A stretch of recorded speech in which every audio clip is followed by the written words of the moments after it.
السلام عليكم ورحمة الله تعالى وبركاته. مرحبا بكم معايا في قناة نوال تي في شانيل. نتمنى ان شاء الله يلقاكم هذا الفيديو في احسن الاحوال. اليوم غنقترح عليكم وصفة ديال غوتي بالدجاج محشو بحشوة صحية وبنينة لذيذة. نتمنى تعجبكم وتبارطاجيو الفيديو مع العائلة والاصدقاء وتكثروا من اللايكات، وبقاو معايا باش تعرفوا على المقادير وطريقة التحضير وفرجة ممتعة. بسم الله على بركة الله. غنحتاجو المقادير اللي غنحتاجو لتحضير هذا الغوتي. عندي هنا كيلو ديال صدر ديال بيبي او صدر ديال الدجاج اللي متوفر عندكم ممكن تستعملوه. عندي هنا التوابل: الملح، سكنجبير، الكمون، قزبور يابس، الخرقوم، شويه التحميره، وعندي هنايا قعقله مطحونه. عندي هنا 5 الفصوص ديال الثوم محكوكين، ومع 2 معالق ما عامرينش بزاف كبار ديال السميده، وواحد بياض ديال البيض، واحد البصله، ربيع قزبور ومعدنوس مخلطين. ندوزو على بركه الله للطريقه. هنا في الطحان عملت ربيع، غنضيف ليه البصله. هذا الطحان من الضروريات اللي خاصهم يتوفروا في اي مطبخ، كيسهلوا طياب التحضير، مراحل ديال التحضير ديال اي وصفه، لا في الحلوى ولا في الطياب العادي، المملحات، الاطباق الرئيسيه.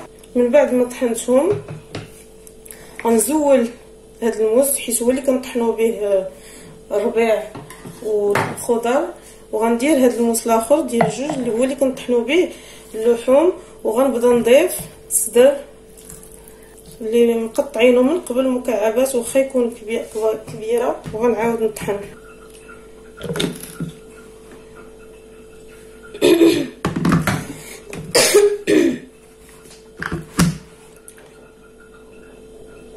ونطحن المكون.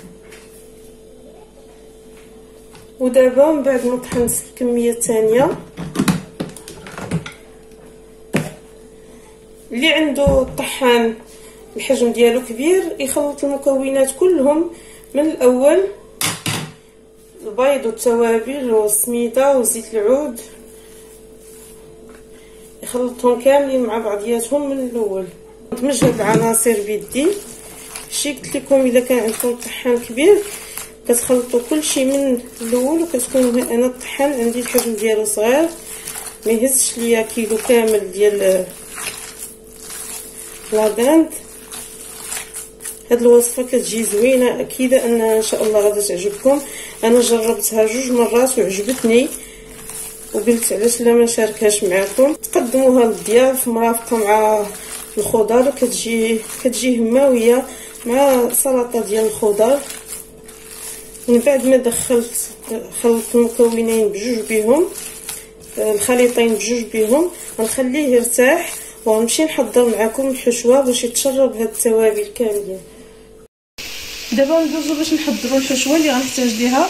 2 قباطي ديال لي زيبينا قطعتهم درتهم في مقله مع معلقه كبيره ديال الزبده.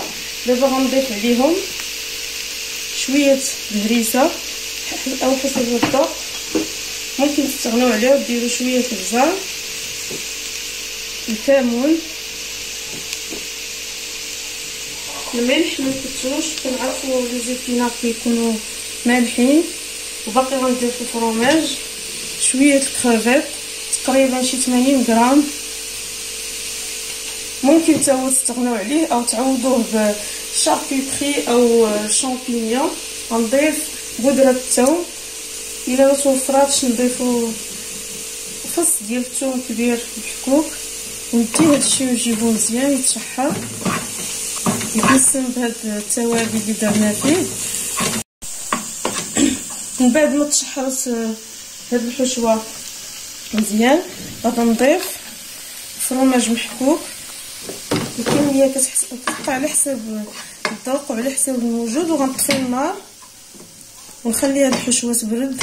غندوزو للتشكيل ديال هاد الرولي. غنحتاج هنا عندي بابي كويسون، فرشته على شكل مستطيل، غناخد الخليط ديال الكفته اللي طحنت، غنبسطو هكا. دهنت يدي قبل بشويه الزيت باش ما يبقاش يتلصق ليا. نخلي واحد الفراغ. انا ضفت شويه ديال الزعتر واليازير، كندير اعشاب منسمه في هاد الوصفه، اختياريه، ممكن تديروها كيف ما ممكن تستغناو عليها، ولكن كتعطي واحد الطيبه زوينه لهاد الوصفه. اليازير طري والزعتر مجفف، ما يكونش السمك ديالها عريض، سنتيم تقريبا. من بعد ما طلقت الخليط ديال الدجاج ديالي على هذا الشكل، على شكل مستطيل كيف ما كتشوفوا، غندير الحشوه اللي راه بردات. ممكن عوض ما ديروا رولي كبير قد هكا، تقسموا الكميه على جوج، ديروا جوج صغارين. الكبير كيجي هماوي في الحطه. الا عندكم شي ضياف كي قلت لكم تقدموه مع سلطه. نلف بحال هكا كيف ما كتشوفوا، نتمنى يكون واضح. نلف ونتكي، ما نوريكش باش ما تخرجش ليا الحشوه، ونزير عليه بحال هكا بحال الشكل ديال كاشير. حنا في البابي الومنيوم. من بعد ما زيرتو مزيان كيف ما كتشوفوا من هاد الجوانب، عملته في طاوه غندخلو الفرن يطهى على مده تقريبا 170 180 درجه مده ساعه. دابا غندوز نحضر الصلصه اللي غنرافق بها الغوتي ديالي. هنا عندي بصله مشلضه رقيقه، عملت معاها معلقه كبيره ديال الزبده، غنشحرها مزيان حتى تدبل وتاخد اللون الذهبي. من بعد ما تحمرت لنا البصله كما كتشوفوا، غادي نضيف ليها معلقه كبيره ما عمراش ديال النشا او مايزينا، ممكن تعوضوها بالطحين. نحرك. في هذه المرحله غنضيف كاس ديال الحليب، كاس ديال العنبه ديال الحليب. هاد الصلصه كتجي زوينه. الا ما كانتش متوفره عندنا الكريمه ديال الطبخ، هي اللي وليت غالبا كنستعملها. نضيف ثوم بودره الا ما كانتش متوفره عندكم. ضيفوا فص ديال الثوم، تحكوه رقيق. ملح على حساب الذوق، ما تكتروش حيت باقي غنستعملوا صلصه الصوجه كتعرفوا كتكون مالحه. ملعقه كبيره ديال صوص صوجا، ملعقه صغيره ديال الهريسه. نخلط هاد العناصر، الربيع، قزبور ومعدنوس، ملعقه كبيره. غنضيف لها تقريبا بانت لي خاتره 2 معالق كبار ديال الحليب. الا بغيتو تستعملوها لي باط او الكغاتان، هاد الصلصه نيت كتضيفوا ليها تقريبا 100 غرام ديال الجبن او الفرماج احمر، وتستعملوها للحشو ديال الفطائر المالحه ولي باط والكغاتان. كتجي لذيذه، كتغنينا على كريمه الطبخ الا ما وجداتش. وها هي الصلصه ديالنا وجدات. بسم الله. من بعد ما خرجته من الفرن كيجي على هذا الشكل كيف ما كتشوفوا. باش كنتاكدوا انه طايب كندخلوا فيه موس كيخرج ناشف. غندهنوا بصفار البيضه اللي احتفظنا به، نخلط مع شويه صلصه الصوجا، وغنرجعوا الفرن يتحمر وياخد اللون الذهبي. من بعد ما خرجته من الفرن شفتوا كيفاش تحمر وخدا اللون الذهبي. دابا غنبدا نقطعو. بسم الله. يا اما كتقدموه بحال هكا الوسط مرافق بالسلطه من الجوانب، سلطه مشكله ديال الخضر، الجزر او خيزو، بطاطا مسلوقه، اللوبيا، البروكولي، الباربه، او انا نقدمو على هذا الشكل كيف ما غتشوفوا معايا. هاد القطعه ولا هاد المقادير اللي درت معكم اليوم كيعطيونا 14 قطعه تقريبا حتى ل 15 على حسب السمك اللي قطعتوه به. من بعد ما قطعتوه شفتوا كيجي على هذا الشكل، كيجي زوين. وسط منه ديك العماره اللي درنا ديال لي زيبينار والكروفيت. بعد ما قطعتهم كاملين قطعتهم في هذا السمك تقريبا سنتيم ونص، عطاتني 17 قطعه. غنكمل التقطيع ديالو ونتلاقاو باش نوريه لكم في طبق التقديم.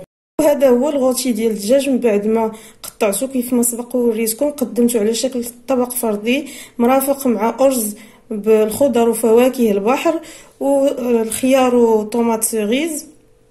وهذه الصلصه قدمت كل واحد يحطها في الطبق ديالو على هذا الشكل. كنكبوها على فوق من الشرائح ديال الغوتي.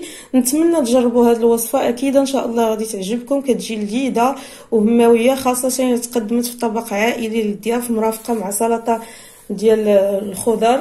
نتمنى ان شاء الله تعجبكم وتجربوها. وممكن هاد المقادير كيف ما قلت لكم عوض ما ديروا به مورسو كبير ديال غوتي كبير، ديروا به جوج صغارين او تكتفيوا بنصف الكميه على حسب عدد الافراد ديالكم. والحشوه ممكن تشكلوا تنوعوا فيها، ممكن تكون حشوه ديال الخضر او حشوه ديال الكفته او الكبده، ممكن تنوعوا تشكلوا فيها كيف ما بغيتوا. نتمنى تعجبكم كيف ما سبق وقلت لكم، وتبارطاجيو الوصفه مع العائله والاصدقاء، وتنخرطوا في القناه الا كنتم مازال ما نخرطوا باش تزيدوا تشجعوني. الى اللقاء والى فيديو مقبل ان شاء الله.